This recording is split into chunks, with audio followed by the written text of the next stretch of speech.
네, 우리 예수님이 하늘의 밀이십니다.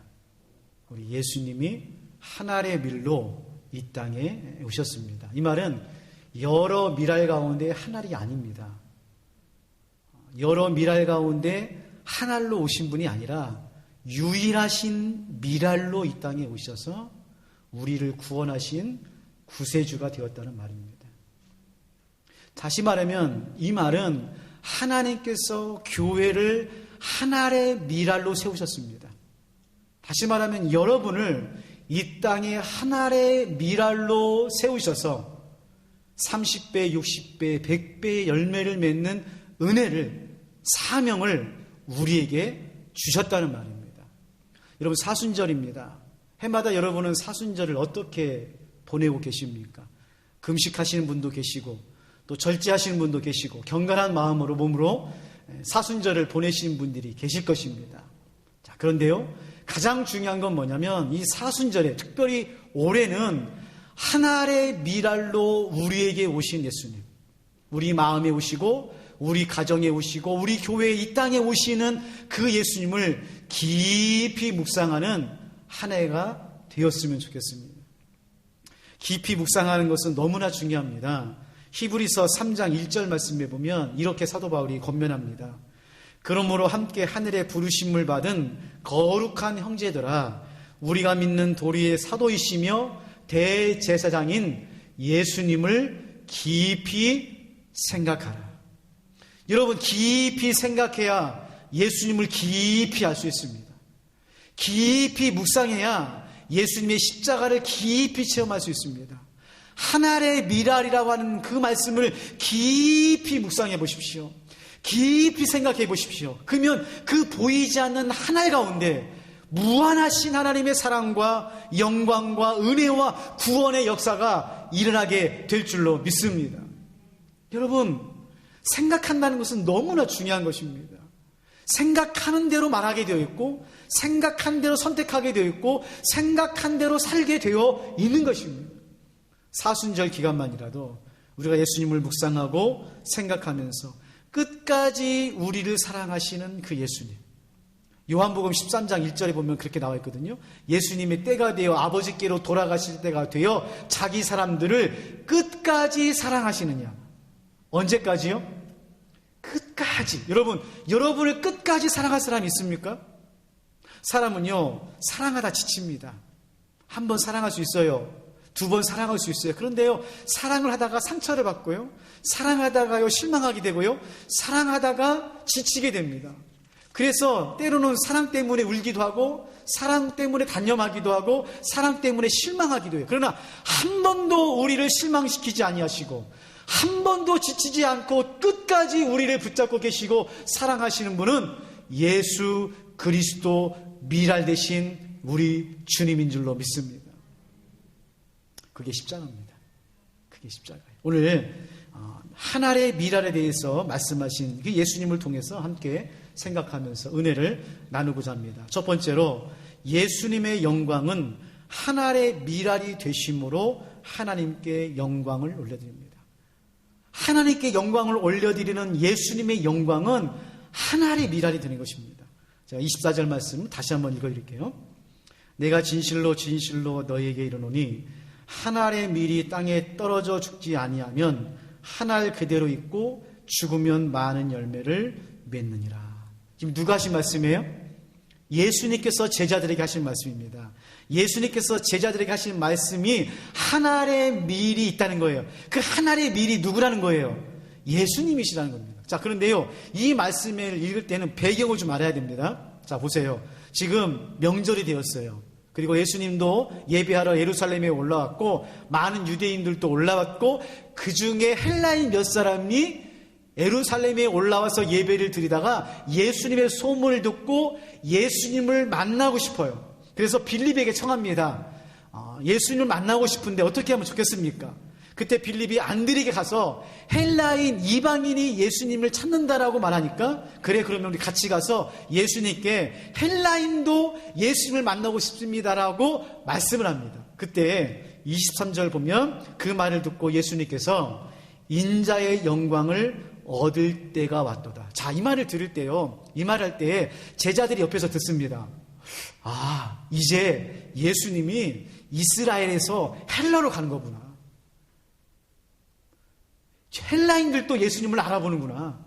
야, 이제 우리는 예수님께서 모든 사람에게 추앙받고 존경받는 그러한 사역의 지경이 넓어지고 세계적인 인물이 되고 모든 사람이 존경하는 그런 놀라운 기회가 되었다라고 생각하고 있을 때 예수님께서 오히려 한 알의 밀알에 대해서 말씀하고 있는 거예요. 여러분, 여기에 두 가지 의미가 있습니다. 첫 번째로는 한 알이라는 것이 중요합니다. 한 알. 여러분, 한 알이 힘이 있습니까? 없습니까? 잘 모르세요? 한 알은요, 아무런 힘이 없어요. 한 알이라고 하는 거, 한 사람이라고 하는 것은요, 정말 힘이 없는 것을 말합니다. 그런데요, 여러분, 한 알의 밀알이 하나님 손에 붙잡힐 때에 하나님의 놀라운 역사를 이루시는 줄로 믿습니다. 악한 마귀가요, 자꾸 우리를 속여요. 네 하나 정신 차린다고 뭐 되는 줄 알아? 너 혼자 애쓴다고 무슨 일이 벌어지는 줄 알아? 너 하나 은혜 받는다고 교회가 성장하는 줄 알아? 너 하나 바뀐다고 교회가 바뀌지는 줄 알아? 그렇게 자꾸 우리에게 속삭입니다. 아, 그래, 나 하나 내가 뭐 할 수 있는가 그렇게 생각하면서 자꾸 좌절하고 실망하고 그렇게 해요. 근데 여러분, 성경에 보면은요, 하나님은 여전히 한 사람을 찾으십니다. 400년 동안 애굽에서 노예 생활할 때 이스라엘 백성들을 구원할 사람이 몇 명일까요?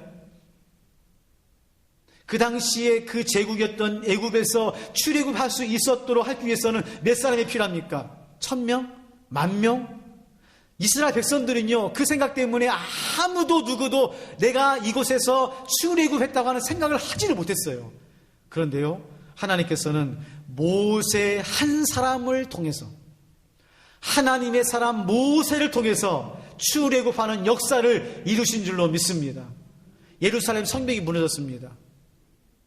누구도 이 바벨론에 의해서 무너진 성벽을 재건할 수 있는 생각조차 못했어요. 근데요, 저 멀리 수상국에 있는 공무하는 느헤미야가 그 소식을 듣고 눈물로 금식하며 기도할 때 하나님께서는 기도의 사람, 눈물의 사람, 하나님의 사람인 느헤미야를 통하여 예루살렘 성벽을 재건한 줄로 믿습니다. 여러분, 중요한 것은요, 한 알의 밀알이 살아있으면 돼요.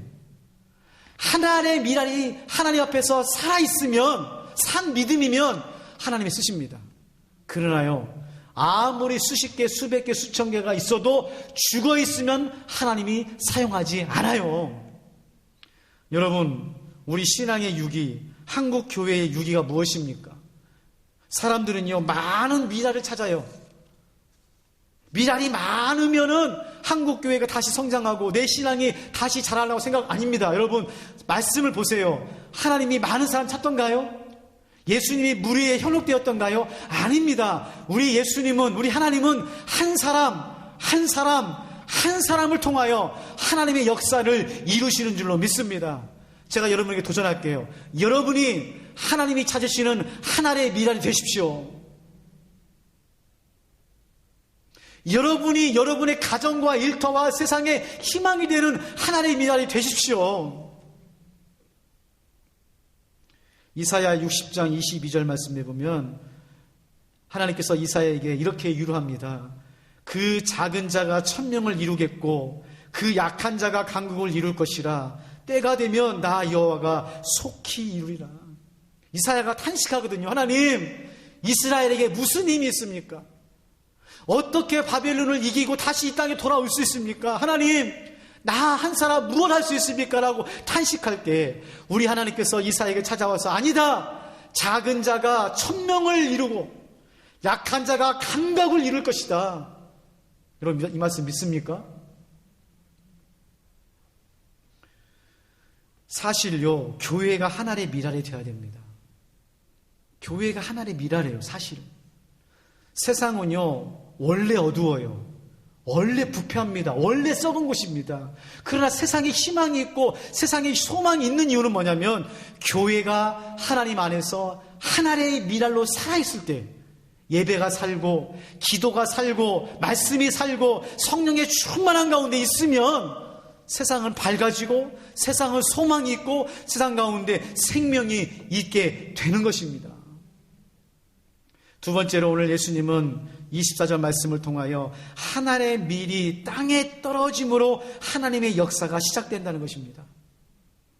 내가 진실로 진실로 너에게 이르노니 하늘의 밀이 땅에 떨어져 죽지 아니하면 하늘 그대로 있고 죽으면 많은 열매를 맺느니라. 이 하늘의 밀알이 땅에 떨어져야 된다는 거예요. 여러분, 떨어져야 역사가 일어납니다.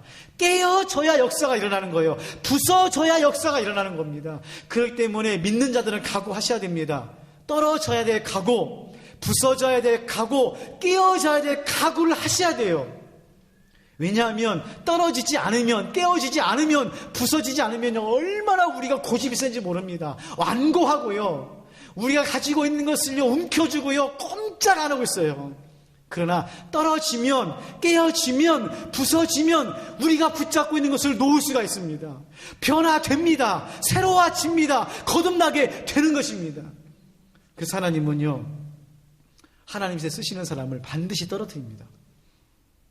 깨트리세요. 부서지게 합니다. 그 대표적인 인물이 누굽니까? 요셉 아닙니까? 요셉이요 2번 떨어집니다. 2번 깨어져요. 첫 번째로는 형들에 의해서 구덩이에 떨어집니다. 물이 없는 깊은 구덩이에 떨어집니다. 아버지가 그토록 사랑했던 그 삶을 마치고 채색 옷을 입었던 그 요셉이 깊은 구덩이에 떨어집니다. 형들에 의하여 인신매매로 애국으로 팔려갑니다. 얼마나 끔찍했을까요? 10대 소녀가 아무것도 없이 망망한 그 광야를 지나서 아무도 없는 애굽으로 떨어졌을 때 죽고 싶었을 것입니다. 어려웠을 것입니다.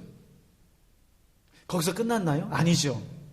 겨우 보디발의 집에서 이제 가정 총무가 되어서 순전 쉴만하니까 보디발의 아내에 의하여 감옥으로 또 떨어집니다.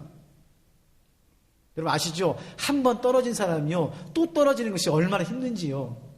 다시는 안 떨어지려고 아둥바둥 하거든요. 근데 요셉이요 하나님을 감옥에 또 떨어뜨려요. 놀라운 것은요, 요셉이 1번 떨어지고 2번 떨어지면서 하나님과 함께하는 하나님의 사람으로 바뀝니다. 창세기 39장 23절 말씀. 간수장이 그의 손에 맡긴 것을 무엇이든지 살펴보지 아니하였으니 이는 여호와께서 요셉과 함께 하심이라. 여호와께서 그를 범사에 형통하게 하셨느니라. 여러분, 요셉이 구덩이에 떨어지고 감옥에 떨어짐으로써 하나님과 함께하는 은혜를 받았다는 거예요. 기억하세요. 첫 번째로 반드시 떨어질 때가 있음을 기억하시기 바랍니다. 하나님, 이럴 수 있어요? 하나님 저한테 왜 그러십니까? 왜 우리 가정에만 이렇게 힘들게? 이게 아닙니다. 여러분, 반드시 믿는 자들은 떨어질 때가 있어요. 부서질 때가 있습니다. 깨어질 때가 있습니다. 그때 어떻게 하셔야 돼요? 하나님께 감사하십시오. 떨어질 때에, 부서질 때에, 깨어질 때에 하나님 앞에 감사하며 하나님의 뜻을 신뢰하면서 붙잡고 있으면 반드시 하나님이 건져주십니다. 여러분, 욥기를 읽으면서 참 은혜가 되는 것은 욥이 떨어지거든요. 욥이 떨어집니다. 하나님께서 욥을 자랑하잖아, 사탄에게. 동방의 의인이고 욥과 같이 믿음이 좋은 사람이 어떠 하니까 사단이 아이고 하나님 그가 풍요롭고 잘 사고 넉넉하니까 그러지 한번 다 빼앗아 가십시오. 그러나 그래? 해봐라. 그래서 그가 가지고 있는 재산도 빼앗고 자녀들도 빼앗고 심지어는 목숨만 보호하고 이 몸에 악창이 들려가지고 기왓장으로 긁는 그 처참한 상황 속에 있을 때 욥이 어떻게 고백합니까? 주신 분도 하나님이시고 가져가시는 분도 하나님이십니다. 근데요, 그 뒤에 있는 말씀이 더 중요해요. 그 뒤에 있는 말씀에 욥이 어떻게 말하냐면 1장 22절에 이 모든 일에 욥이 범죄하지 아니하고 하나님을 향하여 원망하지 아니하였더라. 이야. 당연히 그 정도 되면 원망하죠. 그 정도 고난에서 하나님께 원망하고 불평하지 않는 것이 이상하죠. 근데 욥이요, 그 상황 가운데서도 결코 원망하지 않고 남 탓하지 않고 그의 마음 중심 가운데 하나님을 붙잡고 끝까지 그 자리를 지켰을 때 하나님께서 욥기 42장에 보면 7배로 욥을 축복합니다. 7배로. 사랑하는 성도 여러분, 혹시 이 가운데 떨어지고 있는 분 계십니까? 부서지신 분이 계십니까? 아니면 떨어진 자리에서 너무 힘들었어. 도저히 내 힘으로는 어찌할 수 없는 그런 상황 가운데 있는 분이 계십니까? 여러분 기억하세요. 지금 하나님이 여러분을 만지시고 만들어 가고 있는 거예요. 채색 옷을 벗기고 난 다음에 하나님께서 요셉에게 무슨 옷을 입혔습니까? 청리의 옷을 입혔습니다. 채색 옷을 벗어야 하나님이 주시는 청리의 옷을 입을 수 있는 거예요. 지금 당장에 하나님께서 우리의 옷을 벗기고 우리의 인생을 떨어뜨리니까 너무 낙심이 되고 너무 힘들고 너무 지치지만 조금만 기다려 보십시오. 우리 주님께서 여러분에게 채색 옷이 아니라 총리의 옷을 입히는 은혜를 베풀어 주실 줄로 믿습니다. 마지막 세 번째로 오늘 말씀해 보면 우리 예수님은 한 알의 밀이 되셔서 죽으심으로 많은 열매를 맺게 하고 있습니다. 다 같이 다시 한번 읽어보겠습니다. 24절 말씀 시작. 내가 진실로 진실로 너에게 이르노니 한 알의 밀이 땅에 떨어져 죽지 아니하면 한 알 그대로 있고 죽으면 많은 열매를 맺느니라. 여러분 이게 참 어렵습니다. 떨어지는 것도 힘든데 부서지는 것도 힘든데 우리 예수님이 뭐라고 말씀하냐면 한 알의 밀이 떨어져서 어떻게 된다는 거예요? 죽어야 된다는 거예요. 여러분 여기서부터가 신앙입니다. 여기서부터가 믿음이고 여기서부터가 십자가예요. 왜냐하면 여러분 인생에서요 한 번, 두 번 떨어져 보지 않은 사람이 어디 있습니까? 60평생, 70평생 살면서 한 번도 나는 내 인생에서 한 번도 떨어져 보고 깨어져 보지 않은 분 손들 필요는 없습니다만 여러분 링컨도 그랬고요. 간디도 그랬고요. 아니 신앙의 위대한 인물이 아니라 우리 아버지도 그랬고요. 우리 장로님도 그랬고요. 인생을 살면서 한 번도 안 떨어져 보신 분이 계세요? 아니에요. 다 떨어졌어요. 다 부서졌다가 다시 일어나신 분들입니다. 그런데 지금 예수님은 거기에서 끝나는 것이 아니라 우리에게 한 걸음 더 나가서 이렇게 요구하는 겁니다. 떨어지는 것으로만 끝나지 말고 그 자리에서 어떻게 하라는 거예요? 죽으라는 겁니다. 죽으라는 겁니다. 그게 십자가입니다. 그게 믿음이고요. 그것이 그리스도인입니다. 자, 그러면 어떻게 죽느냐? 내가 그럼 어떻게 내 목숨을 끊느냐? 그게 아닙니다. 지금 예수님께서 죽어야 된다고 하는 말은 무슨 말이냐? 마태복음 16장에서 그 죽음에 대해서 제자도에 대해서 예수님께서 하신 말씀이 있어요. 제가 읽어드릴 테니까 들어보십시오. 마태복음 16장 24절 말씀입니다.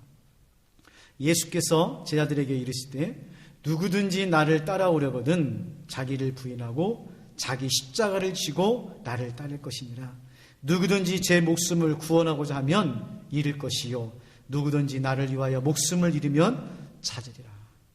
예수님께서 제자도에 대해서 말씀하시면서 두 가지를 제자들에게 요구한 거예요. 첫 번째로는 나를 따라오려면 제자가 되려면 많은 열매를 맺으려면 자기를 부인하라. 자기 부인. 여러분 적어놓으세요. 자기 부인은 자기 죽음을 경험하는 것입니다. 그게 십자가의 삶이에요. 자기를 부인하는 것이 바로 예수 그리스도를 향한 죽음인 것입니다. 그러면 자기 부인이란 말은 무슨 말이냐? 자기의 생각, 방식, 방법, 주장을 다 내려놓는 것이 자기 부인이에요. 사람은 자기 주장합니다. 자기 방법대로 삽니다. 자기 생각대로 삽니다. 그런데 그리스도인들은 이 땅에서의 삶이 뭐냐? 십자가를 짊어지고 사는 삶이란 자기를 부인하는 것입니다. 즉 자기 생각과 자기 방식과 자기의 주장을 내려놓고 하나님의 말씀대로 살아가는 것, 이것을 자기 부인이다, 자기 죽음이다, 이렇게 말씀하거든요.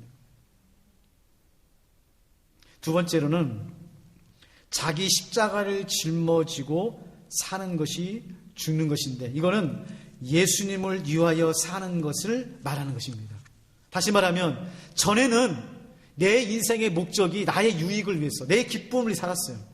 그런데 예수님을 만나고 제자가 되고 십자가의 삶을 삶으로 하나의 미랄이 되므로 이제는 예수님을 위해서, 예수님을 기쁘게 하시는 일을 위해서 사는 인생이 되었다는 거예요. 전에는 앉으면 어떻게 하면 나의 유익을 위해서, 나의 기쁨을 위해서 살까? 이것이 고민이었어요. 이제는 앉으면은 어떻게 하면 하나님을 기쁘시게 할까? 어떻게 하면 우리 주님을 기쁘시게 할까? 그렇게 살아가는 삶을 예수님께서 우리들에게 요구하고 계시는 것입니다. 저는요, 사도 바울을 연구할 때마다 참 감사하고 기가 막힌 거는, 이 사도 바울은요, 예수님을 제대로 만난 사람이에요.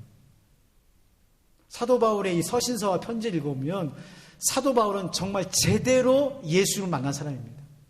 그가 가지고 있는 모든 것, 기득권, 가말리엘의 문화와 로마의 시민권, 바리새인 중에 바리새인이었던 자기가 가지고 있던 과거의 모든 자랑을 주님 앞에서, 십자가 앞에서 해로 여기고 배설물로 여기고 오직 표대를 향하여, 예수님을 향하여, 예수님이 기뻐하는 일에게 모든 생명을 거는 그러한 귀한 삶을 살아가는 인생이었다.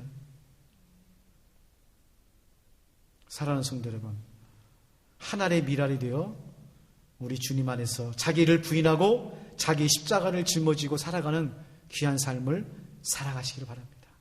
그때 나는 죽어도 내 죽음을 통해서 예수님이 살고 내 죽음을 통하여 생명이 살아나는 귀한 역사가 반드시 일어나게 될 줄로 믿습니다.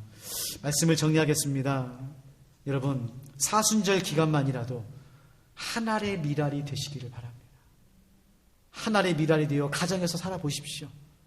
자기를 부인하고 자기 십자가를 짊어지고 한 알의 미랄로 살아갈 때 가정에 평화가 있고 하나님의 은혜가 있게 되는 것입니다.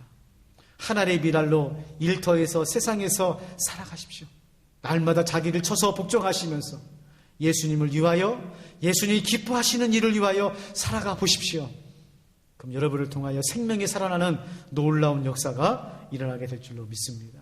바라기는 우리 평화교회에 여러분이 하나님의 미랄이 되십시오.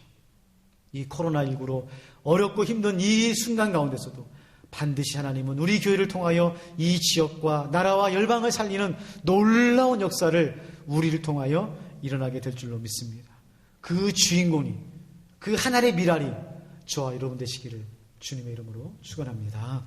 하나님 아버지, 우리 예수님께서 우리에게 하나님의 밀에 대해서 말씀하고 있습니다. 하나님의 밀. 그 하나님의 밀은 보잘것없고 너무나 작고 아무도 알아주지 않지만 그 밀알이 우리 주님 손에 붙잡힐 때에 많은 생명을 살리는 축복의 통로가 되는 줄로 믿습니다. 바라기는 우리 평화교회가 하나의 밀알이 되고 우리 사랑하는 성도님들이 하나의 밀알이 되어서 이 땅에 하나님의 나라를 이루어가는 귀한 인생 될 수 있도록 하나님 도와주시고 인도하여 주시옵소서. 오늘 또 하나의 밀알로 우리와 함께 하시는 예수님의 이름으로 기도하옵나이다.